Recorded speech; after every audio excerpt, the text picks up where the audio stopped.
أعوذ بالله من الشيطان الرجيم بسم الله الرحمن الرحيم والصلاة والسلام على رسول الله الأمين وعلى آله وصحبه أجمعين أمي بلا جلين فو مالكنا فونين كنكا لا دالا toujours ani mɔgɔ min bɛ ɲɔgɔn bolo an ka émission kɛnɛ kan n'o ye an ka karamɔgɔ ye Ustaz Musa Keita, émission min n'a bɛ basé an ka yɛlɛn kan silamɛya kan yɛlɛ n'a bɛ fɔ o ma al-hadaratul islamiyya, la civilisation islamique. Karamɔgɔ Musa, salamu alaikum wa rahmatullah. Wa alaikum salam wa rahmatullah. Muhammad Khatib. Nga foli bɛ Mali kunnafoni lamɛnnikɛla bɛɛ lajɛlen ani a ɲɛmɔgɔyaso nga foli b'i yɛrɛ. Foli tɛmɛnen kɔfɛ Ustaz Musa, walanda tɛmɛnen na an kumana civilisation kan. Civilisation ye mun ye? Mɔgɔ mun ye civilisation marqué? Minnu ye émission tɛmɛnen na ye n hakili la u ye faamuba sɔrɔ a la. O kɔfɛ bi émission sigikun yɛrɛ ye fɛn min ye n'o ye silamɛya ka civilisation ye. An bɛ ni ɲininkali fɔlɔ min tɛgun i la, Ustaz Musa, mun de ye silamɛya ka civilisation ye? Silamɛya ka civilisation i n'a fɔ an y'a fɔ émission tɛmɛnen na cogoya min na, o de ye ɲɛyɛlɛ min sigira ni silamɛya ka hakilila ye.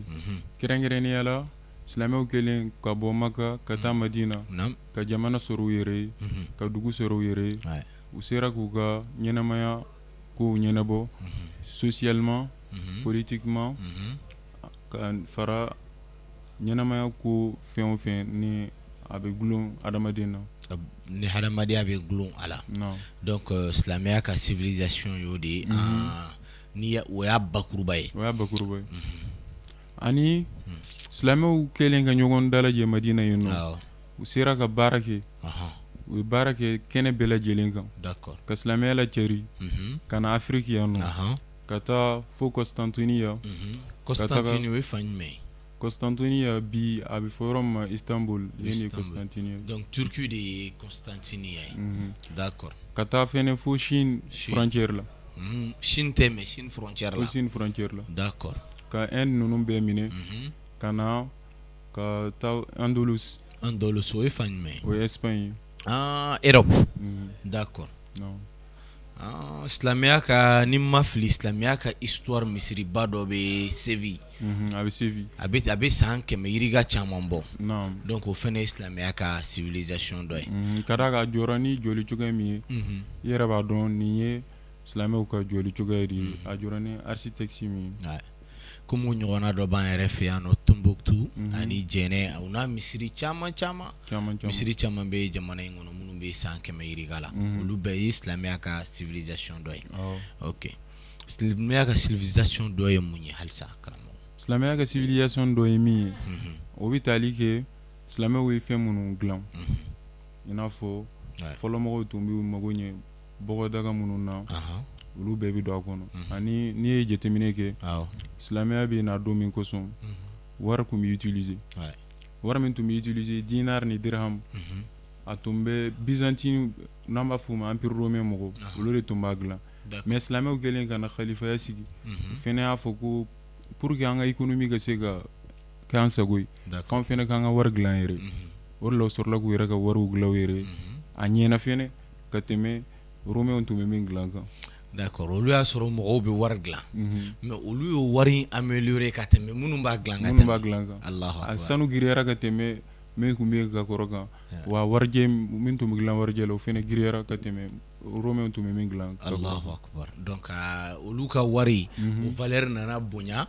ka tɛmɛ u nana mɔgɔ minnu sɔrɔ wari dilan yɛrɛ la. Allahu akbar. Ok. O tɛmɛnen kɔfɛ, n'an bɛ kuma silamɛya ka ɲɛyɛlɛ kan, f'an k'a dɔn silamɛya ye fɛn jumɛn yɛrɛ de fɔlɔ. O ye tiɲɛ ye. F'an ka se k'o dɔn yan.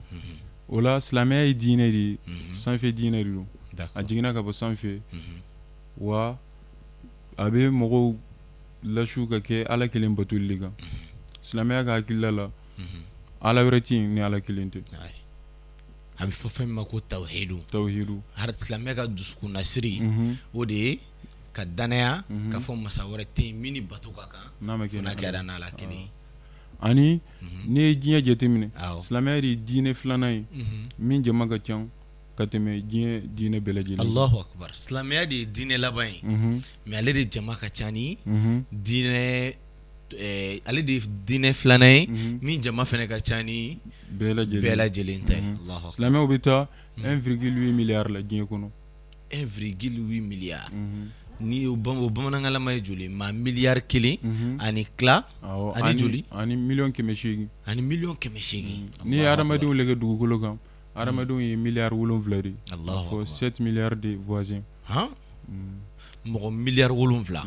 kelen ni 800 dɔɔni ka jɛ miliyari 2 la. O ye silamɛw ye. O bɛ bɛn dugukolo sigibaga 24,1%. 24,1%. A bɛna fɔ dugukolo kan n'i ye adamaden jate 100 o 100 i b'a sɔrɔ mɔgɔ 24 bɛɛ ye silamɛ de. Donc n'i ye mɔgɔw jate san 100 sarada o 100 sarada 20 ani joli ani 4 olu bɛɛ ye silamɛw. A bɛ komi un quart à peu près. Allahu akbar. O ye nɛɛmaba de ye. Silamɛw fɛnɛ ka ca dugu minnu na diɲɛ kɔnɔ dugu 49 olu de ye ka ca ka tɛmɛ diinɛ wɛrɛ tɔw kan. Mais u bɛ diɲɛ dugu wɛrɛw la o la u ye mɔgɔ olu ka dɔgɔnw la kosɛbɛ. Olu ye minorité ye mais u ka ca dugu minnu na kosɛbɛ o ye dugu 49 Mali b'o la. Allahu akbar. O ye nisɔndiya ko ye. Donc o dugu 49 ba Maliba b'o la. Ayiwa alhamdulillah. O tɛmɛnen kɔfɛ silamɛya jiginna nabi ɲuman min kan o ye Muhammad sallallahu alaihi wasallam. An bɛɛ lajɛlen b'o kalama. Silamɛya ɲɛmɔgɔ fɔlɔ ale kɔfɛ o ye Abubakar Sidiki ye. A ɲɛmɔgɔ laban ye Abdulhamid Athani. Abdulhamid Athani. Ustaz ne ma deli ka nin tɔgɔ in mɛn yɛrɛ. Dawlatul Usmaniya dun n bolo mɔgɔ caman b'o kalama. A kɛ Dawlatul Usmaniya o ka capitale tun bɛ Istanbul. Ustaz an hakili la ko silamɛya ka ɲɛmɔgɔya danna Ali de la koyi. A ma dan Ali la. A ma dan Ali la. A nana ban fo 1924. 1924 de. Mais a daminɛna an kɛla ne. A daminɛna depuis kɛra silamɛya jigin wagati ciden ka wagati. E ko a nana ban fo 1000 combien? 1924. 1800 ou 1900 encore. 24. 1924 encore yan. Ustaz o kɔni ma mɛn. O ma mɛn kosɛbɛ. O ma mɛn. Guerre mondiale kɔfɛ. U ye silamɛya ka kalifaya ko ban. Ko banna. Allahu akbar. I n'a fɔ i b'a kalama an bɛ diɲɛ don min na i ko bi ɲɛmɔgɔba kelen tɛ silamɛw na. K'a fɔ mɔgɔ kelen de filɛ nin ye ni diɲɛ silamɛ bɛɛ ka ɲɛmɔgɔ o ti. D'accord, a bɛ komi silamɛya ye san 1000 ɲɔgɔnna kɛ ou bien san 1000 ni 200 ɲɔgɔnna kɛ ɲɛmɔgɔba kelen de b'a la. Ɲɛmɔgɔba kelen de bɛ. O fana silamɛya ka ese. N'a ko bɛɛ ka bɔ bɛɛ bɛ bɔ ni a ye ordre di silamɛ bɛɛ bi a ka labato. Allahu akbar. Ni fɛnba ye bi an ye min faamu ka fara an ka dɔnniya kan. Silamɛya jiginna yɔrɔ min fɛnɛ na o ye Maka de ye i n'a fɔ a dɔnnen bɛ. A fan ma Hijaz. Jaziratul Arabiya golfe kɔnɔna na ka taa ni tilebiyanfan ye. D'accord. A jiginna dugu min na o yɔrɔ. O ye Maka de. Maka sigibagaw ye jɔnw de ye. Maka sigibagaw ye arabuw de ye. Arabuw de don. Kabila caman de don wa ou bien kabila kelen de don? Kabila camanba kun bɛ yen nɔ mais kabilaw bɛɛ la kuntigi tun ye Bani Hashimkaw de. Bani Hashim. Olu ye Kurešiw ye. Olu de ye Kurešiw ye. Kurešiw don. Kurešiw fana ka bolofara ka ca. Kurešiw la Bani Hashimkaw de fana kun ye Kurešiw bɛɛ la ɲɛmɔgɔ ye. Fangabatigi. Allahu akbar. OK. Inshallah. Silamɛya fana kɔrɔ ye min ye k'i yɛrɛ kulon Ala ye. Ni Ala ko i ka min kɛ i k'o kɛ n'a k'i ka min dabila i k'o dabila. Silamɛya yɛrɛ kɔrɔ bɛɛ filɛ nin ye. Donc silamɛya kɔrɔ bɛɛ ye k'i kolon. K'i yɛrɛ kulon Ala ye. K'i yɛrɛ minɛ k'i siri k'i di Ala ma. Al-istislam. I kana opposer n'a ye fɛn min fɔ k'a fɔ k'i b'a opposer i kan'o kɛ. Donc ni silamɛya ye fɛn min fɔ dɔrɔn ka kɛ o kɛcogoya la. O de silamɛya ye. OK. Inshallah. O tɛmɛnen kɔfɛ e b'a kalama an bɛ wagati la wagati min ni zira y'i yɛrɛ kɛ sanu ye. Ustaz ni kabako kuma yɛrɛ. Zira b'a yɛrɛ kɛ sanu ye o kɔrɔ san. O kɔrɔ ye min ye ko bɛɛ lajɛlen dibira. O ye tiɲɛ. Ka kow tiɲɛ k'a dogo mɔgɔw la. Ka silamɛya kɛ siran ye fɛn ye mɔgɔw bɛ siran ɲɛ n'i y'a tɔgɔ fɔ yɔrɔ bɛɛ bɛ boli. Bɛɛ bɛ boli. Donc ni mɔgɔw b'a fɔ a ma ko islamophobie. N'a bɛ fɔ a ma ko islamophobie. Silamɛya jugu minnu tɛ silamɛ fɛ u y'u cɛsiri cogoya bɛɛ lajɛlen na walasa ka mɔgɔw dɛmɛ ka silamɛw ka diinɛ tiɲɛ k'a dogo u la. Parce que n'i y'a jateminɛ au fait silamɛya yɛrɛ dogolen tɛ mɔgɔw la minnu tɛ silamɛ silamɛya dogolen don silamɛw yɛrɛ de la. Silamɛw yɛrɛ de bɛ siran silamɛya ɲɛ ka tɛmɛ mɔgɔ wɛrɛ kan. An bɛ don min na i ko bi. Mais ustaz mun de b'o kɛ? Mun b'o kɛ an b'a fɔ fɛn min ma ko islamophobie. n'o ye ka mɔgɔw la siran silamɛya ɲɛ ka mɔgɔw la siran islamophobie in kɔrɔ de ka mɔgɔw la siran silamɛya ɲɛ ka d'a kan n'i y'a jateminɛ i b'a ye islamophobie yɛrɛ anglais mot de o kɔrɔ ye ka mɔgɔw la siran silamɛya ɲɛ a utiliseli kuma in k'a don dictionnaire la daminɛna Angleterre de 1997 a daminɛna o de la 1997 o ma mɛn o kɛra an kɔrɔ de o kɛra anglais y'a fɔli daminɛ ka d'a kan mɔgɔw bɛ immigration min kɛ ka taa Europe silamɛw fɔlɔla ka caya yen o y'a u ka société fɔlɔla ka yɛlɛma ka kɛ silamɛ société dɔɔni dɔɔni o fɛnɛ nana ka fɛɛrɛ bɛɛ tigɛ walasa ka mɔgɔw la siran ɲɛ donc u ye fɛɛrɛw de tigɛ sisan nɔ k'u denw tanga ka bɔ silamɛya ma donc islamophobie wolola o cogoya de la o la dɔw yɛrɛ b'a jira k'a fɔ ko islamophobie tɛ dɔwɛrɛ ni racisme tɛ racisme de don walasa i b'a fɔ siya dɔw bolo u ka fisa ni siya dɔw ye cogoya min na donc ko u ye nin kuma in dabɔ o de kosɔn kuma in dabɔra o de kosɔn ok inchallah ani fɛnɛ an ko ko silamɛya ye diinɛ diinɛ min ne a jugu cɛsiri walasa ka silamɛya tiɲɛ k'a dogo silamɛya denw na k'a to silamɛya ka civilisation n'o ye silamɛya kɛ ɲɛɛlɛ a b'an wele k'anw ɲɛsin ka taa tawhidu de ma n'o ye ala kelebanciya ala ka kelebanciya n'a y'o d'an ma a bɛ mun de b'an bolo shirku n'o ye ka dɔ fara ala kan a b'o b'an bolo n'a bɛ f'o ma ko filankafoya ani a bɛ bolibato alwataniya a b'o b'an bolo a bɛ khurafaw ko minnu ni u sigilen tɛ tiɲɛ kan ni base tɛ fɛn mun na a b'olu minɛ ka bɔ an bolo a b'olu fɛnɛ bɔ an bolo ni adamaden dankun yɛrɛ lajɛ adamaden dankunba dɔ ye dugukolo kan i ka kɛ maaba de ye i ka kɛ mɔgɔ ye mɔgɔw bɛ dugukolo mantɔn tɔw bɛɛ lajɛlen bɛ tugu eri kɔ e kana tugu u nɔfɛ d'accord ala y'o de fɔ ko fɔ kuranaya la ala b'a fɔ walakad karramna bani adam ni tiɲɛ yɛrɛ la n ye adamaden bonya wa hamalnahu fil barri wal bahr n y'a doni geren kan ani ba kɔnɔna bɛɛ lajɛlen na a tilala ka mɛlɛkɛw kunnafoni fɛnɛ k'a bɛna kalifadi a bɛna nɔnɔ bila a yɛrɛ dugumakolo sanfɛ kan n'o ye adamu ye suratul bakara adamaden dankun dɔ ye a ka ala bato i n'a fɔ a dankun dɔ ye a ka dugukolo la ɲɛnamaya ka dugukolo lajɔ ka dugukolo la ɲɛnamaya ka jɔli kɛ dugumakolo sanfɛ i b'a fɔ an ɲɛ bɛ o la cogoya min na an bɛ ka réalisation minnu kɛ adamaden dankun dɔ ye o fana ye d'accord ani silamɛya b'an su ka kɛ keleya kan an ka kɛ kelen ye a bɛ mun b'an bolo farafarali k'an farafara ka bɔ ɲɔgɔn na anw ye ninnu ye k'o b'an bolo pewu ka keleya d'an ma silamɛya ka nakun yɛrɛ dɔ ye fɛnɛ ye ka hadamadenw fara ɲɔgɔn kan farafarali minnu ni différence minnu bɛ mɔgɔw ni ɲɔgɔn cɛ k'olu kɛlɛ ka bɔ ani ɲɔgɔn silamɛya bɛ mun fɛnɛ d'an ma n'o ye dawula ye an ka kɛ jamakulu kelen ye a bɛ mun b'an bolo kabila ko anw ye ninnu ye anw ye nin kabila mɔgɔw ye anw ye nin kabila mɔgɔw ye a b'o bɔ si an bolo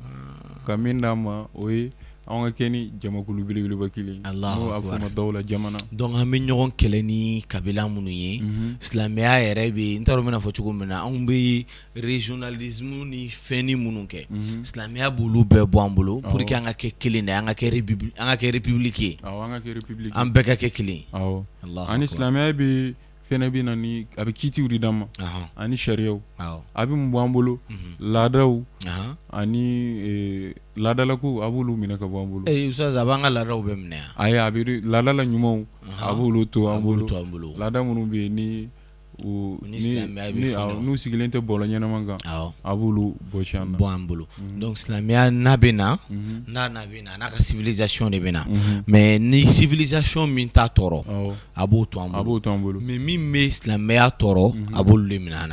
an na komi misaliyara silamɛya bɛ se ka civilisation jumɛn minɛ an na a bɛ se ka jumɛn to an bolo laadaw la silamɛya bɛ se ka min minɛ an na i n'a fɔ an bɛ min kalama n'o ye saloliko ye ciden nalen Madina a ye ɲininkali kɛ ko aw bɛ kirisi minnu fɔ a ye n'aw fɔ n ye n k'o mɛn a ɲuman minnu bɛ yen a y'olu to yen a minnu bɛ yen ni ɲumanw tɛ a y'olu bɔ yen nɔ Allahu akbar nin kabako kuma de donc saloli bɛ se ka kɛ sira ɲuman kan a bɛ se ka kɛ fɛnɛ sira jugu kan Allahu akbar ani silamɛya b'an wele an ka kɛ ni mantɔn kelen ye n'a an ken manton kelen a bɛ mun bɔ an bolo asabiya n'an b'a fɔ ma racisme ani k'a fɔ anw ka parti nin ye anw ye nin jamakulu ye a b'o minɛ anw na. Donc silamɛya bɛ Mali ka insigne min n'o ye un peuple un but une foi n'a jateminɛ na silamɛya fana ka taabolo ye nin de ka kɛ dusukun kelen ka kɛ farikolo kelen ka kɛ hakilina kelen an kana fara ani silamɛya b'an wele ka taa dɔnniya ma a bɛ dɔnniya d'an ma a bɛ mun minɛ an bolo n'o ye kodɔnbaliya ye ani kunfinya a bɛ o minɛ an na. Donc silamɛya bɛ dɔnniya d'an ma k'an kɛlɛ ka bɔ k'an dɛmɛ ka bɔ kunfin na ka bɔ dibi la parce que ustaz ni hadamaden ma kalan kojugu de don koyi kojugu belebeleba yɛrɛ de parce que hadamaden n'i ma kalan i bɛ se ka fɛn bɛɛ kɛ i bɛ se ka fɛn bɛɛ kɛ ani silamɛya bi silamɛya mantɔn de ye mantɔn la hɛrɛma ye kuntum khayra ummatin ukhrijat linnasi ta'muruna bil ma'ruf wa tanhawna 'anil munkar ko aw kɛra mantɔn la ɲuman ye jamakulu la ɲuman ala y'aw ta ka bɔ mɔgɔw cɛ la o ma kɛ dɔwɛrɛ la aw bɛ ɲɔgɔn bilasira ni ɲuman kɛli ye aw bɛ ɲɔgɔn bali ka bɔ ko kuntanw kɛli ma wa aw bɛ limani ala la o bɛ suratu alu imran kɔnɔ aya 110 na aya 110 na Allahu akbar hakaza ani fɛnɛ anw ye taamana mɔgɔ de sen nɔ na mɔgɔ min n'a ka fisa ka tɛmɛ mɔgɔ bɛɛ lajɛlen kan n'o ye anw kuntigi Muhamadu sallallahu alaihi wasallam an tagamana ale ka sira de kan a ka bilasiraliw kan i n'a fɔ o jɛlen don an b'a fɔ o ma sira n'o histoire a ka taabolo o bi silamɛya ye kɛlɛ kɛ a ye se sɔrɔ fɛnɛ a ye kɛlɛ kɛ ala ka sira kan a ye se sɔrɔ a kɛlen ka se sɔrɔ a hinɛna ni y'a faamu silamɛya ye kɛlɛ kɛ a ye se sɔrɔ se sɔrɔlen kɔfɛ tuguni a tilala ka hinɛ de da sen kan a ye hinɛ de da sen kan Allahu akbar a ye se sɔrɔ a hinɛna wa a ye kiiri kɛ a tilenna Allahu akbar a ye kiiri kɛ a tilenna non seulement silamɛya ye kɛlɛ kɛ a ye se sɔrɔ a tilala ka kiiri kɛ a hinɛna a ye politique kɛ n'o ye mara ye a ye mɔgɔw kɛ hɔrɔnw ye Allahu akbar a nana ni hɔrɔnya de ye donc silamɛya ka politique ye min ye n'u nana sɔrɔ mɔgɔw bɛ jɔnya na olu yɛrɛ fɛnɛ mana mɔgɔw kɛlɛ k'u minɛ u bɛ tila k'u mɔgɔ kelen hɔrɔnya u bɛ tila ka hinɛ olu la ka tila k'u hɔrɔnya naam hakaza silamɛya b'o kɛ silamɛya nana fɛnɛ ka kodɔn ani dɔnniya ka baw poyi fan bɛɛ lajɛlen na n'i y'a jateminɛ kuranɛ ni hadisa diɲɛ don o don livre bɛ sɛbɛn a la mɔgɔw bɛ ta alifu k'a la n'o de ye ka sɛbɛnniw kɛ a la diɲɛ don o don don o don n'i bɛ kuranɛ kalan i bɛ bɔ ko kura kalama i bɛ sura min kalan don o don yɛrɛ bɛ fɛn faamu sura in na i ma deli ka fɛn faamu o ye kabako de ye o de la ala b'a fɔ kuranɛ kɔnɔ ko n'i ye diɲɛ ji bɛɛ lajɛlen fara ɲɔgɔn kan ka tila ka a ɲɔgɔnna 7 fara a kan ka yiri bɛɛ lajɛlen kɛ ni biki sɛbɛnnikɛla ye ko u bɛ ban k'a to ala ka kumakan ma ban wallahi o ye tiɲɛ de ye o ye tiɲɛ de ye dɛ n'i taara bibliothèque la i b'a ye kitabu min bɛ yen falen don bibliothèque kɔnɔ a bɛɛ taara kuranɛ ka hakilila ni hadisa u tɛna fɛn f'i ye min tɛ kuranɛ kɔnɔ u tɛna fɛn f'i ye min t'o la u bɛ kuranɛ ka hakililaw de walawala k'a bonya parce que hali ko kura min n'a nana diɲɛ na i b'a ye dɔnnibagaw bɛ se ka kuranɛ ayaw ta ka kiti tigɛ n'a ye ten Allahu akbar ka sɔrɔ a ma kɛ ala kira tile la olu dɔw kɛra an tile de la sisan Allahu akbar donc an ye min fɔ silamɛya ka ɲɛyɛlɛ la nin de don donc mɔgɔw bɛ min kɛ n'o ye islamophobie ye ka mɔgɔw lasiran silamɛya ɲɛ ka mɔgɔw laboli silamɛya ɲɛ an b'a ye k'a fɔ mɔgɔ minnu bɛ a kɛ u ka laɲini ye min ye n'o de ye silamɛw cayara u ka yɔrɔ la de silamɛw ye immigration min kɛ ka taa o de nana kɛ ni sababu ye n'u ye nin kumakan islamophobie ninnu créer walasa ka mɔgɔw laboli ka mɔgɔw lababali ka mɔgɔw lasiran ya o de y'o ye inchallah ok an ka ɲininkali filanan kun ye islamophobie de ye i ko islamophobie a daminɛ anglais de don mɔgɔw ye immigration minnu kɛ ka bɔ yɔrɔ wɛrɛw la ka na sigi u cɛla u siranna u denw kana don silamɛ diinɛ na donc u ye silamɛya kɛ apa ye ka k'u denw bagabaga n'a ye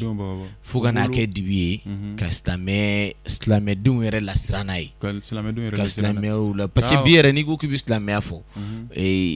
an ka jamana in yɛrɛ kɔnɔna na i bɛ mɔgɔw mɛn cɛ silamɛ ninnu yɛrɛ de y'an tɔɔrɔ i bɛ kuma ninnu mɛn kosɛbɛ o de don ninnu de ye a kow laɲini olu fɛnɛ u ka hakilila la ko silamɛya de ye terrorisme source yɛrɛ silamɛya de o bɛ islamophobie yɛrɛ nakun belebeleba fɛnɛ o mais et pourtant diɲɛ analyse b'a yira tout le temps organisation terrorisme organisation minnu bɛ mɔgɔw terroriser kosɛbɛ diɲɛ yɛrɛ kɔnɔ n'i bɛ information su kosɛbɛ i bɛ taa ye silamɛya ka hali a bɛ minnu bɛ terrorisme kɛ n'u b'a fɔ k'u bɛ jihadi kɛ silamɛya tɔgɔ la i bɛ taa sɔrɔ hali olu tɛ numéro 1 ye u t'a ye hali bi an bɛ diɲɛ don min na i ko bi i b'a sɔrɔ a caman na u ma silamɛya kalan yɛrɛ u ma silamɛya kalan u tɛ a kiitiw fɛnɛ dɔn. Oustaz komi i ye dɔ fɔ islamophobie kan halisa dɔ wɛrɛ b'i bolo ka jiri islamophobie la. Oui min bɛ n bolo ka jida la kɛrɛnkɛrɛnnenya la kumakan in islamophobie a bɛ fɔ yɔrɔ min na ka caya o ye Union européenne duguw de ani continent américain na kɛrɛnkɛrɛnnenya États-Unis ninnu ka taa Canada ninnu a bɛ kɛ yen nɔ de tuma caman i b'u ye u bɛ bɔ ka manifestation kɛ u bɛ kuma lankolon caman sɛbɛn a la ka ɲɛsin silamɛya ma. Mais Oustaz est-ce que u bɛ fɛn tɔɔrɔ silamɛw la? O tɛ fosi kɛ yan nɔ. O tɛ foyi tɔɔrɔ silamɛw la. Donc o tɛ bere ta kun bɔ a tɛ muru ta kun bɔ a tɛ tamal ta ni kun bɔ a bɛ mun de ɲini? A b'a faamuyali parce que ni mɔgɔw t'i dɔn i b'i yɛrɛ fɔ mɔgɔw i yɛrɛ de b'i yɛrɛ lajɛya. N'i y'a ye a fɔra ko Rwanda san 25 min tɛmɛna in kɔnɔna na mɔgɔ min bɛ don silamɛya la o la n'a sɔrɔ mɔgɔ kelen de tun bɛ don a cayara ka tɛmɛ 10 kan. Allahu akbar ni mɔgɔ kelen de tun bɛ don silamɛya la san tɛmɛnenw na bi a bɛ muru 5 laban in na ni mɔgɔ bɛ don sa a bɛ don 10. Allahu akbar ka da yen silamɛw jogo kan ka da yen silamɛw jogo dɔrɔn de kan parce que yen silamɛw u ye silamɛya faamu kosɛbɛ u y'a faamuya kosɛbɛ yɛrɛ donc u bɛ silamɛya ɲuman alakira sallallahu alaihi wasallam ni hinɛ min nana ani dɔnni min nana kodɔn min bɛ silamɛya nɔfɛ olu y'o de kɛ u taabolo ye f'u jogo kɛra sababu ye a bɛ ka mun fɔra ko alakira jogo ye mɔgɔ min na don silamɛya la k'a ka bamuru m'o la don o b'o de ma fɔ Allahu akbar a ka hinɛ ye mɔgɔ min don silamɛya la a ka bamuru m'o ɲɔgɔnna don Allahu akbar silamɛya bɛ don yen Rwanda don min kosɔn silamɛ i b'a dɔn a kun tɛ yen nɔ mais a nana laban ka kɛ ni jɔyɔrɔ filanan ye a ye jɔyɔrɔ filanan sɔrɔ Rwanda diinɛw la Allahu akbar k'a to silamɛya donna yen nɔ 1800 kɔnɔ 18e siècle la silamɛya dun donna Mali la yan nɔ kabini silamɛya daminɛ san kɛmɛ fɔlɔ a bɛ fɔ silamɛya ka karnu fɔlɔ Allahu akbar mais Muhammad Khatib a bɛ don min na Rwanda i ko bi a ye jɔyɔrɔ filanan sɔrɔ a bɛ yɛlɛn don o don a bɛ yɛlɛn de ka taa de Allahu akbar o ye koba de mais est ce que silamɛya dɔnni Rwanda ninnu est ce que Afrique de l'Ouest mɔgɔw jɔyɔrɔba t'a la silamɛya ka dɔnni Rwanda u kɔni b'a fɔ jagokɛla minnu tun bɛ taa yen nɔ olu de donna commerçant parce que a commerçant fanba maliyɛnw sénégalais u ka jamana sigibaga caman ye Afrique de l'Ouest mɔgɔw de ye kosɛbɛ ka d'a kan mɔgɔw bɛ taa yɔrɔ ninnu na jamana minnu ni hɛrɛ bɛ yen mɔgɔw bɛ taa la ka taa hɛrɛ ɲini kosɛbɛ o de bɛ surtout maliyɛnw yɛrɛ ka ca Afrique centrale in na kosɛbɛ a commerçant bɔ a fanba fana ye diinɛmɔgɔ de ye a fanba diinɛmɔgɔ de ye silamɛya fanga ka bɔ a fanba bolo kosɛbɛ ok dɔ wɛrɛ b'i bolo ka jiri islamophobie kan halisa islamophobie an ye min fɔ a la ni ne kun don n'Ala sɔnna ok inshallah n hakili la Ustaz ye min fɔ islamophobie kan bɛɛ lajɛlen ye faamuba sɔrɔ a la o faamuba in o kɔfɛ an bɛ continuer an ka ɲininkali fɛ halisa Ustaz islamophobie y'o fɔ an y'o faamu mais islamisme min n'an b'o fɛnɛ mɛn o fɛnɛ ye mun wɛrɛ ye tuguni parce que nin kumakan fila bɛɛ bɛ fɔ islamophobie bɛ fɔ islamisme bɛ fɔ islamisme ye mun ye islamophobie ye mun ye islamisi ko hakilila de don hakililaw caman faralen ɲɔgɔn kan minnu b'a fɔ ko silamɛya de ni mara ka kan silamɛya de kan ka politique kɛ silamɛya de kan ka mara kɛ dugukolo kan ko silamɛya gulonnen tɛ diinɛ dɔrɔn tɛ fo aw ka don fɛn bɛɛ lajɛlen na économiquement silamɛya bɛ jɔyɔrɔ b'o la politiquement silamɛya bɛ jɔyɔrɔ t'o la wa socialement silamɛya bɛ jɔyɔrɔ t'o la ko donc ko mara bɛɛ kan ka di silamɛya de ma a kuma yɛrɛ bɛ tali kɛ ni min ye kosɛbɛ an b'a fɔ o ma théocratie n'a fɔ n'i ko démocratie jamanadenw ka fanga jamanadenw jɛra ka fanga min di théocratie diinɛ ye fanga min di a kuma yɛrɛ n'i y'a walawala a bɛ kɛ i b'a fɔ ala ye fanga min di dugukolo ka hadamadenw ma donc i ko démocratie o ye hadamaden fanga ye théocratie o ye ala ka fanga di mɔgɔ dɔ ma a ka mɔgɔw mara ni o ye ala ka sɛbɛnfɛn jigin donc n'a fɔra mɔgɔ min islamiste ye o ye nin de ye hakilina min b'o o tigila mɔgɔ la ok en plus islamisien o fana nana kɛ siranfɛn ye bi ni mɔgɔ min bɛ médiaw lajɛ ustaz a bɛ mɔgɔ siran kosɛbɛ n'a fɔra ni mɔgɔ min yɛrɛ n'u bɛ fɛ k'i bagabaga bi u b'i bagabaga ni islamisiya ye k'a sɔrɔ islamisiw yɛrɛ bolo olu ye hakilina min fɔ u bolo a bɛ se ka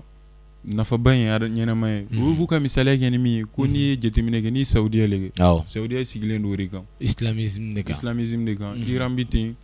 ani Afghanistan Taliban ka wagati la yani 2001 américains ka t'u kɛlɛ k'u ka fanga tiɲɛ k'olu to fanga na Afghanistan u tun bɛ mara kɛ ni o kow de olu fana tun ye islamisiw de d'accord naam ani fɛnɛ Somali ninnu ani Sudan ninnu bɛɛ lajɛlen bi a la olu bɛɛ bɛ jate olu ka fangaw kun ye islamisme na i ko théocratie n hakili la théocratie ani o kuma in de bɛ ɲɔgɔn ta théologie donc le mot théocratie sisan nɔ théologie islamique o de farala mara kan ka kɛ théocratie Allahu akbar mais a kuma in kɛra siranfɛn ye yɛrɛ wagati jumɛn na World Trade Center cilen World Center ye min World Trade Center américains ka yɔrɔ min tun ba min kun jɔlen bɛ diɲɛ jago fara ɲɔgɔnkali kosɔn n'an b'a fɔ a ma ko 11 septembre 2001 min kɛ mɔgɔ tɛ ɲinɛ nin kɔ o kɛlen de u nana nin kumakan in ta k'a fɔ ko non mɔgɔ minnu ye nin kɛ islamisiw de don o de la kuma in nana kɛ ni siranɲɛ fɛn ye ustaz ni kuma na dɔnniya nin na ni kun ye mot ye bi min bɛ mɔgɔw lasiran an y'a fɔ cogoya min na toujours islamisi mɔgɔ minnu yɛrɛ bɛ kuma in ta k'a f'u yɛrɛ ma olu bolo olu de ye al-islamiyun al-usuliyun olu yɛrɛ de bɛ silamɛya fɛnɛ tiɲɛ kan donc olu fɛnɛ minnu yɛrɛ bɛ nin ko ninnu fɔ yɛrɛ ma mais sisan e ko maka ninnu bɛ mara ni nin de ye silamɛya ka civilisation de y'a ka hakilinaw de donc minnu fɛnɛ ko k'u bɛ nin loi ninnu imposer mɔgɔw kun an bɛ se k'olu fɛnɛ wele o cogoya kelen na wa a bɛ i n'a fɔ u bɛ wele cogoya min na o de don parce que olu bɛ ne hakili la u yɛrɛ de b'u yɛrɛ wele jihadiste ou bien mɔgɔw de b'u wele ko jɛ mais islamisme ni jihadiste fɛnɛ tɛ kelen ye jihadiste islamiste nin bɛɛ ye kuma labɛnnenw de ye k'a fɔ nin wagati laban ninnu na ni groupement ninnu ma d'accord mais mɔgɔ t'a f'u ma o sazu u yɛrɛ de bɛ tɔgɔ ninnu dɔw yɛrɛ la oui u yɛrɛ de bɛ jihadisme ninnu dɔw yɛrɛ la u yɛrɛ de b'a dɔn u yɛrɛ de bɛ tɔgɔ ninnu dɔw yɛrɛ tɔgɔ ninnu ta tɔgɔ ɲumanw de don k'a dɔw yɛrɛ la fo a nana kɛ siran ye fɛn ye mais n ko jihadi ye tɔgɔ ɲumanba de silamɛya la parce que ne hakili la jihadu b'a yira k'a fɔ hadamaden i ka si yɛrɛ la fɔlɔ si yɛrɛ la fɔlɔ olu yɛrɛ tɛ o tɛ jihadu de ye n'a bɛ fɔ a ma ko jihadu nafsi jihadu kɔrɔ cɛsiri ni jija cɛsiri ni jija o de ye jihadu ye ni kɛlɛ yɛrɛ lajɛ kɛlɛ tɛ taa o kɔ kɛlɛ tɛ taa cɛsiri ani jija kɔ donc hali k'i yɛrɛ minɛ fɛnɛ fɛn na ala y'i bali fɛn min na o fɛnɛ tɛ taa cɛsiri ani jija kɔ n'ala sɔnna ma bikul ikhtisar ka kuma in yɛrɛ k'a résumer a bɛ n'a fɔ n'i ko islamisme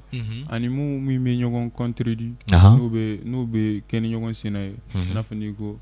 laïcité ka d'a kan laïcité b'a fɔ an ka jamana mara ni diinɛ ka hakilila t'a la islamiste dun bolo a kan ka mara ni o hakilila ninnu de ye diinɛ ka hakilila ok donc n'i ye islamisme hakilina jate o ye démocratie ou bien an b'a fɔ min ma la laïcité laïcité contraire de parce que laïcité ye hadamadenw ka miiri ka jamana mara ka sɔrɔ diinɛ ko kuma t'a la silamɛya t'a la yahudiya t'a la chrétien t'a la diinɛ hakilina fan si t'a la bon islamiste dun ye au contraire n'i y'a ye u ti bɛn yɛrɛ o de nin yɔrɔ yɛrɛ de ye donc kɛlɛ in ye hakilina ko idéologie de don idéologie kɛlɛ yɛrɛ de guerre idéologique de don donc mɔgɔw ma ɲɔgɔn faamu de mara cogoya la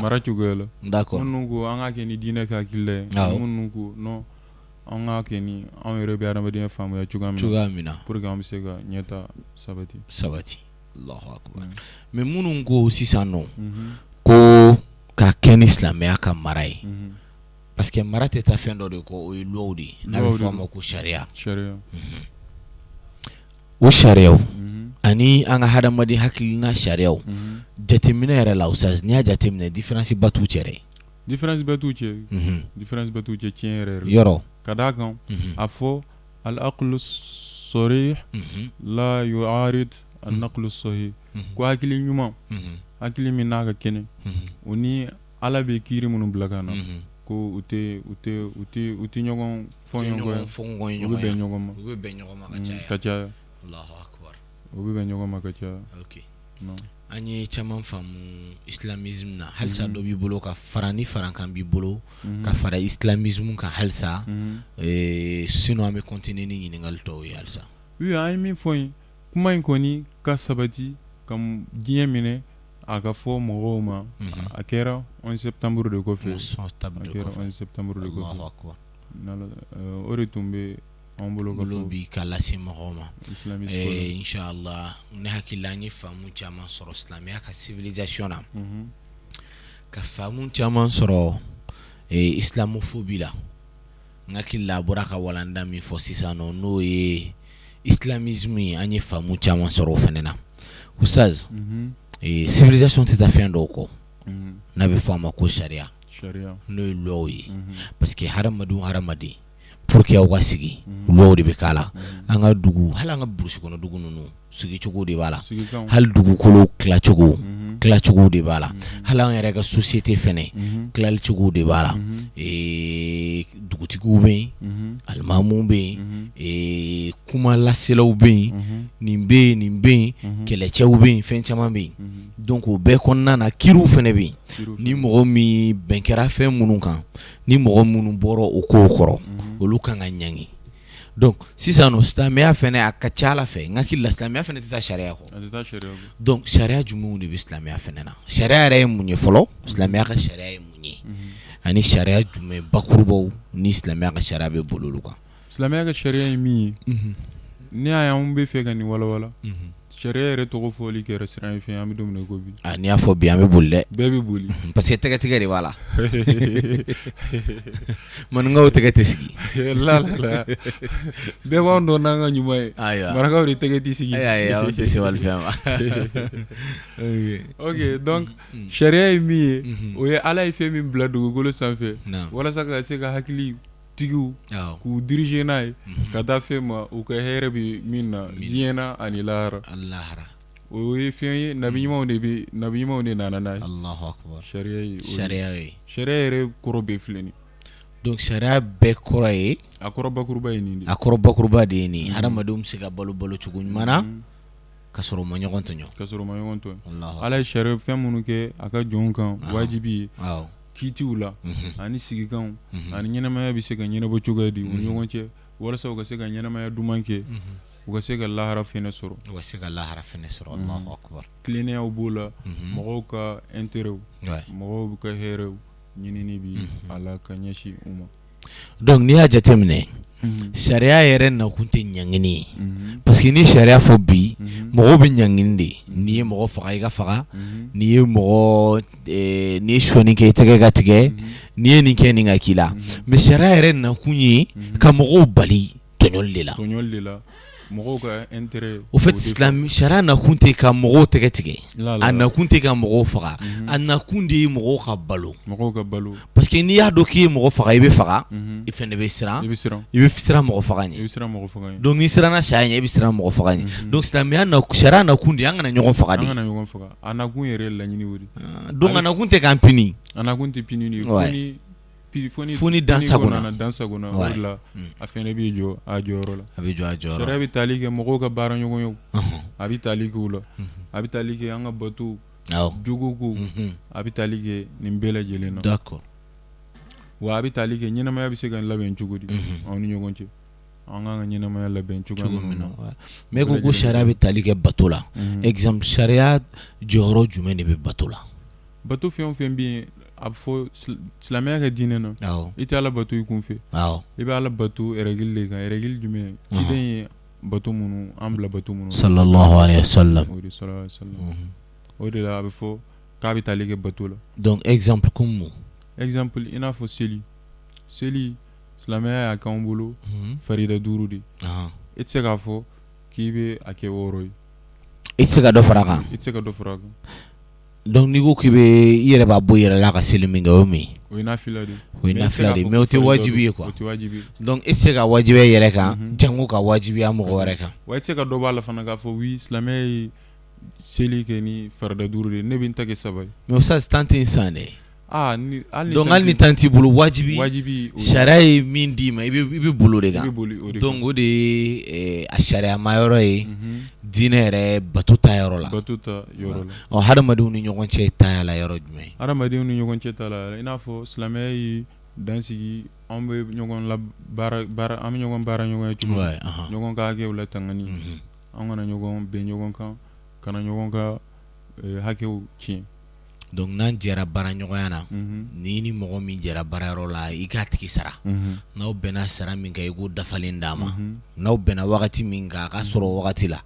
o fana ye silamɛya ka laɲini dɔ ye sariya kɔnɔna walasa ɲɛnamaya ka se ka kɛ ɲɛnamaya duman ye hakilisigi kɔnɔ stabilité kɔnɔna na d'accord inchallah ok hakada donc o b'a yira k'a fɔ sariya kuma minnu bɛ fɔ a la a tiɲɛ yɛrɛ ye nin de i y'an hakili sigi dɔɔni parce que n'a kun fɔra ko silamɛya ka sariya n'anw y'o ye tele la n'i ma mɔgɔ dɔ tɛgɛ kunkuru ye i bɛ dɔ sen kunkuru ye i bɛ hadamaden défautement dɔ ye ou bien i bɛ mɔgɔ dɔ ye a bɛ ka bɔgɔ busan na wala ou bien i bɛ mɔgɔ dɔ ye bamuru bɛ kɛ k'a kantigɛ ko sariya bɛ ka boli a kan donc nin kuma ninnu bɛ mɔgɔ hakili sigi n'i ye a ye yɛrɛ silamɛya bɛ yɔrɔ o yɔrɔ la siya o siya n'a ye silamɛya minɛ n'i y'a lajɛ i bɛ taa sɔrɔ u ka ɲɛnamaya kɛcogo u tɛ fɔ ɲɔgɔn kɔ i mana silamɛ diɲɛ yɔrɔ o yɔrɔ Allahu akbar silamɛ maraka ani silamɛ maniga i bɛ taga sɔrɔ u ka ɲɛnamaya kɛcogo bɛɛ ye kelen ni seliwaati sera u wuli ka seli u ka comportement ka surun ɲɔgɔn na u bɛ sun donc silamɛya bɛ ko maa dama kabila de ye diinɛ yɛrɛ fana kɔfɛ a b'aw ka laadaw kɛ kelen aw bɛ seli don kelen aw bɛ sun ɲɔgɔn fɛ aw bɛ suguriw dun ɲɔgɔn fɛ aw bɛ sun tigɛ ɲɔgɔn fɛ aw ka fini dontɔw ye kelen aw ka tabiya bɛɛ lajɛlen kelen i y'a ye o de kɔnɔna na américains ka cour de la justice u y'a yira k'a fɔ adamadenya kɔnɔna na livre minnu nana sɛbɛnfɛn minnu nana n'u ye tilennenya sabati mɔgɔw ni ɲɔgɔn cɛ o ye Muhammadu sallallahu alaihi wasallam o ye a taala k'a yira k'a fɔ a nana ni sariya min n'a kɛra hɛrɛ ye adamaden bɛɛ lajɛlen Allahu akbar o livre tɔgɔ b'i bolo o y'a kɛ ni listi ye mɔgɔ 18 de b'a la adamadenya tariku kɔnɔna na adamadenya tariku yɛrɛ kɔnɔna na kabi ɲɛnamaya daminɛ ka na se bi ma Muhammadu b'a la sallallahu alaihi wasallam nana Sulemani y'a la mulku Suleiman ani Musa alayhi salam Allahu akbar donc mɔgɔ 18 minnu n'olu ye ɲɛnamaya marqué n'u ka tilennenya ye n'u ka sariyaw ye minnu tilennen don alakira sallallahu alaihi wasallam a b'olu cɛla Allahu akbar k'a yira k'a fɔ fɛnɛ a nɔfɛmɔgɔw n'o y'a ka sahabaw ye olu de kɛra ni mɔgɔw ye mɔgɔ minnu fɛnɛ nɔfɛmɔgɔw ye a tigi ka sariya labaara ka tɛmɛ mɔgɔ 18 min fɔra u bɛɛ lajɛlen kan donc sisan mɔgɔ 18 minnu nana ni sariyaw ye minnu ye histoire marqué alakira sallallahu alaihi wasallam ba mais alakira talen fɛnɛ a ye sariya minnu to ale de ka sariya fɛnɛ tilala ka lasago ka tɛmɛ 18 bɛɛ lajɛlen kan Allah donc silamɛya ka ciden numéro 1 de y'o la numéro 1 de y'o la Allahu akbar o kɔfɛ université min bɛ yen n'an b'a fɔ a ma Harvard n'a bɛ États-Unis u t'a fɔ o ma ko Harvard de français la oui a bɛ kɛ ni Harvard Barack Obama ye diplôme sɔrɔ yɔrɔ min na Allahu akbar a ye yen de sortant ye olu y'a yira k'a fɔ livre mun bɛ yen n'a nana tilennenya kosɔn o ye kuranɛ t'a la Allahu akbar k'a yira k'a fɔ kuranɛ ye livre ye min ni tilennenya livre don kɛrɛnkɛrɛnnenya la u ye suratu nisa ye aya dɔ de ta musow ka sura la aya 135 na Allahu akbar k'a sɛbɛn faculté yɛrɛ donda la faculté min bɛ loi concerné faculté de droit o y'a sɛbɛn a donda la ni anglais ye k'a sɛbɛn anglais lama aya inti dore ya ayyuhal ladzina amanu ko aw mogo munu ko aw dalen do ala la aw limaniyara kunu qawwamina bil qisti shuhada lillahi ko ayke joli bagawi ni cleaner ni alay cleaner ako jo tuma be i cleaning Allahu akbar iga ke joli bagana iga ke mo cleaning tuma be la halaya bela shuhada lillahi ka sira jo ala fini iga sira fini jo alay sira jumen ko do wala ala anfusikum hal ni ko bi yere dika okay ni ko min ke iga jo ala kayra ka fa ne redi ninke donc c'est ça atete mogo donc c'est ça usas comme mimi studio konna na sisa no e katukmana kitege ke kanin bugo vitri nga ci sisa ni ni ngalel nana ke ka fo tienre la ni di ni vitri ci we ka sira jo yere ka jongala fo Allahu akbar sira ti temogo ha yere ka afo nere di ni ke ka joala o ka boy wala ala anfusikum usazoli mane amano gone ay amano gone o te ko no gone awil walidain wal may bangi ba gafla ka tasira jo hal nu joti kola ka fo nunu fani mbay me u jotala e usazi be danga sorola ete danga sorola ni yo ke franfi bangi bala bi danga hali sente safanti usazi to ni ay ngere ni clean ay Allahu akbar kada ni ne gandu hali yere bangebaw ka taga sereya jo tiɲɛ la majota la tiɲɛ la bɔjota la usazu ko gɛlɛn yɛrɛ donc silamɛya kan ka jɔ ni yɔrɔ ninnu na Allahu akbar i fa jota la ka fɔ poids i jota mais usazu a tɛ fɔ cɛ poids i jote nin na dɛ a tɛ fɔ ten Allahu akbar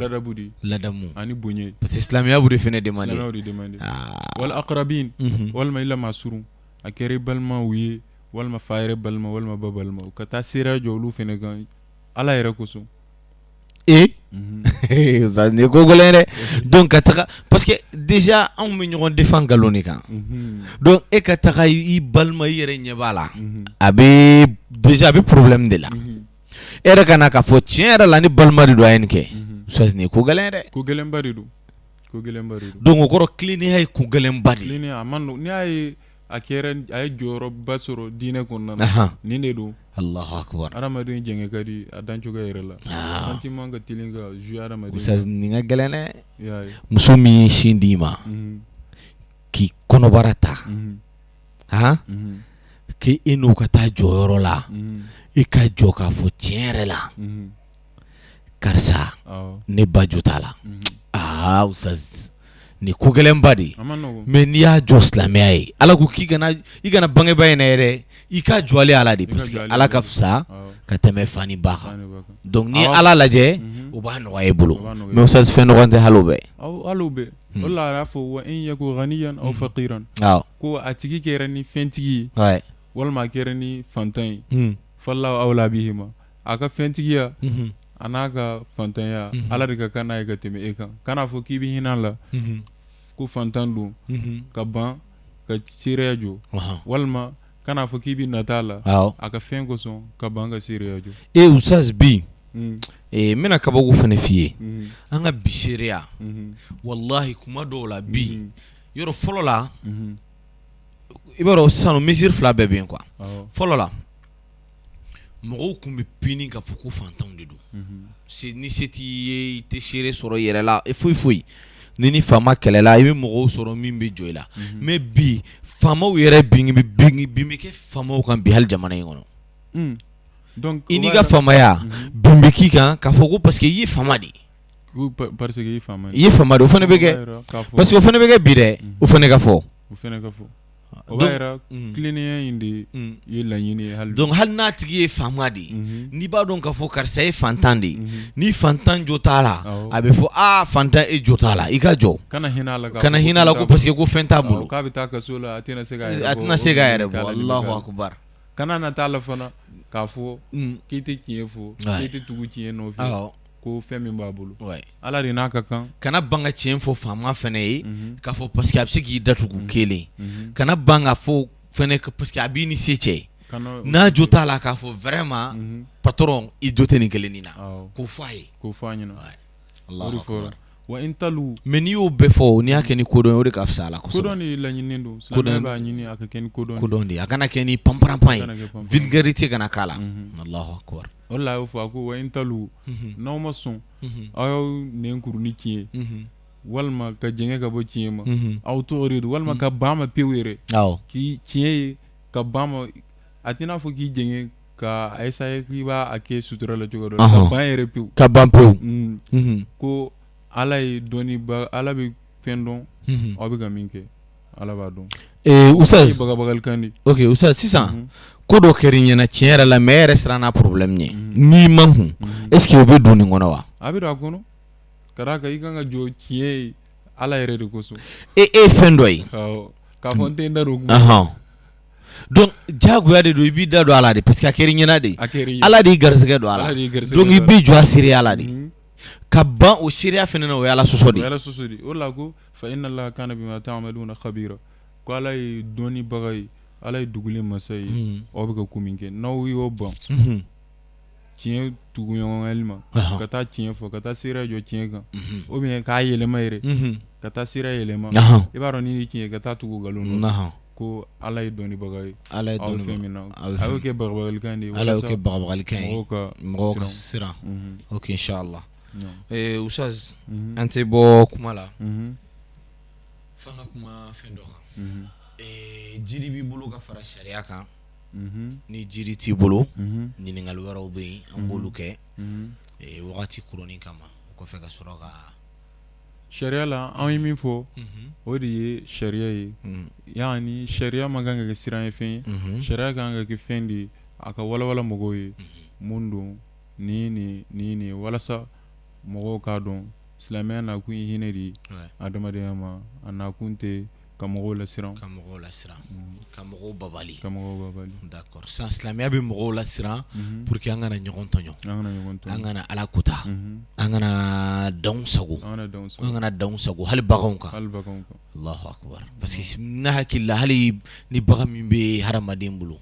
diɲɛ mɔgɔw la bi hakɛ bɛ mɔgɔ n'a ka bagan cɛ n bɛ ka kɔn ye silamɛya ye hakɛ don mɔgɔ n'a ka bagan cɛ silamɛya hakɛ don a la Allahu akbar silamɛya hakɛ don fɛn bɛɛ lajɛlen na fɛn o fɛn a ko ni walima biɲɛ bi fɛn o fɛn na n'i ye ɲuman k'a ye baraji bi Allahu akbar wa a ye ɲangata biɲɛ cogo di geren biɲɛ ok n y'a faamu kɔnɔ biɲɛ min bɛ sɔrɔ adamaden kɔnɔ fɛn ɲɛnamaw kɔnɔ awɔ n y'a faamu o de don Allahu akbar o puis a tilala ka ɲangata ani bagabagali labɛn mɔgɔ ye mɔgɔ min bɛ bagan tɔɔrɔ i n'a fɔ an y'a ye cogoya min na muso dɔ ye ka tasumadon sɔrɔla jakuma nɔfɛ a ye jakuma minɛ k'a siri a ma dumuni d'a ma a m'a foni fɛnɛ ko jakuma nana sa ni gɛlɛya silamɛya bɛ ni gɛlɛya contrôle la mais bi Oustaz ni ko bɛ silamɛya fɔ mɔgɔw bɛ siran silamɛya ɲɛ parce que mɔgɔw bɛ silamɛya ni gɛlɛya de don ɲɔgɔn na donc e dun bɔra ka min fɔ sisan nin ye hinɛ dan de ye sa mɔgɔ bɛna jeni tasuma la ka sababu kɛ a ma mɔgɔ faga dɛ jakuma a y'a minɛ ka ni gɛlɛya k'a la fo ni gɛlɛya in sababu y'a to jakuma sara o kɔrɔ silamɛya ye hinɛ diinɛ ye ala ye hinɛ masa ye Allahu akbar wa yafa kɛra mɔgɔw ma i n'a fɔ a dɔnnen don cogoya min na mɔgɔ min hala hinɛna wulu dama na ka ji d'a ma Allahu akbar wulu tun bɛna sa minɔgɔ bolo n'ala sɔnna a ye ji d'a ma inshallah o kɛra sababu ye ala y'a fara ma tiɲɛnikɛlaba kun don inshallah Oustaz wagati janyana an tɛ se ka bɔ fiyewu i ye nin kumakan barikama minnu fɔ f'i ka ladilikan di anw ni silamɛw bɛɛ lajɛlen ma ladilikan min b'an bolo ka ɲɛfɔ mɔgɔw ye o bɛ tali kɛ ko min b'an bɛɛ lajɛlen kun kan bi n'an b'a fɔ o ma ko virus corona ou coronavirus ni a kelen bɛ ka diɲɛ lasiran a ye ɲɛnamaya taabolo yɛlɛma ka mɔgɔw lasiran kosɛbɛ ka mɔgɔw bila sokɔnɔnaw na o la an bɛ min fɔ mɔgɔw ɲɛna mɔgɔw ka u hakili sigi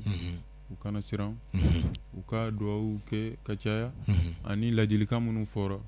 u ka u labato k'olu labato o ladilikan ninnu na i bɛ se ka dɔɔnin fɔ an ye olu la wa o ladilikan ninnu ye min ye ko i k'i yɔrɔ ma jɛɲɛ mɔgɔw ka don mɔgɔ la kojugu kosɛbɛ i ka yɔrɔ ma jɛɲɛ ka b'o la ani ka nun k'a datugu ka protéger ka nun protéger kana to ka i tɛgɛ saniyabali k'a don i ɲɛ na walima i da la ou bien i nun kɔnɔna ninnu i ka yɔrɔ ma janya ka b'o la ani ka tɛgɛ fɛnɛ saniya ka tɛgɛ ko ni safinɛ yɛrɛ ye k'a jɛ kosɛbɛ i bɔlen dugu kɔnɔnaw na olu laɲininen don olu fɛnɛ laɲininen don ok inshallah ok Ustaz Musa Keita an b'i fo i nana an ka wele kan na jaabi Ustaz Musa Keita bɔra ka kuma min fɔ sisan n'o ye coronavirus ko ye ni diɲɛ bɛɛ ka hami de don bi parce que a kelen don ka diɲɛ mɔgɔ bɛɛ kɔnɔ nafili a ko kɛra tiɲɛ ye a kɛra nkalon ye hadamaden n'a fɔra i k'i yɛrɛ tanga i ka kisi b'o de la anw tɛ docteur ye minnu ye experts ye diɲɛ na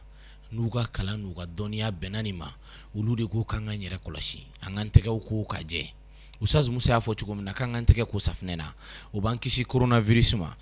n'i y'a ko barikatigi ninnu na n'an b'a fɔ o ma safinɛ mugu ninnu olu bɛ kanga mais safinɛ kuru ninnu ani jima ninnu olu de efficacité ka bon kosɛbɛ ka tɛmɛ safinɛ mugu kan donc an k'an jilaja an k'an tɛgɛ ko safinɛ jimaw na ani n'an m'an tɛgɛ ko fɛnɛ n'an ye tɛgɛ kɔnɔw ko an k'an jilaja tɛgɛ kala ninnu n'an b'olu ko an k'olu ko ka jigin duguma o ye question d'hygiène pour que tɛgɛ kɔnɔna ninnu olu ka to propriété la ni ladilikan ninnu ye ladilikan belebelew ye an bɛɛ mago bɛ min na bi hadamaden an bɛɛ ka jɛ an ka nin kɔlɔsi nin kɔlɔsili ye koba de ye silamɛya dɔ de don